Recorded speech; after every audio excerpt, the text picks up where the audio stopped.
ಕರ್ನಾಟಕದ ಇತಿಹಾಸದಲ್ಲಿ ಬಂಗಾರದ ಯುಗದ ಕಥೆಯನ್ನು ಹಾಡುವೆ ಕೇಳಿ, ನಾ ಹಾಡುವೆ ಕೇಳಿ, ಹಾಡುವೆ ಕೇಳಿ, ನಾ ಹಾಡುವೆ ಕೇಳಿ. ಕರ್ನಾಟಕದ ಇತಿಹಾಸದಲ್ಲಿ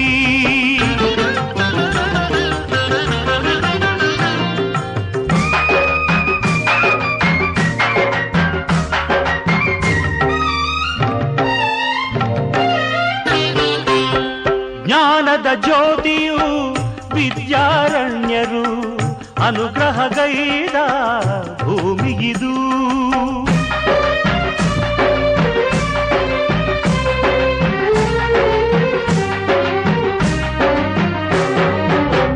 ಜ್ಞಾನದ ಜ್ಯೋತಿಯು ವಿದ್ಯಾರಣ್ಯರು ಅನುಗ್ರಹಗೈದ ಭೂಮಿಗಿದು.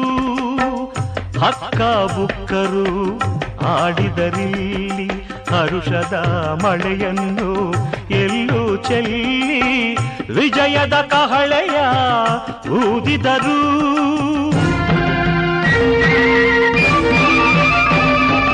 ವಿಜಯನಗರ ಸ್ಥಾಪನೆ ಮಾಡಿದರು. ಕರ್ನಾಟಕದ ಇತಿಹಾಸದಲ್ಲಿ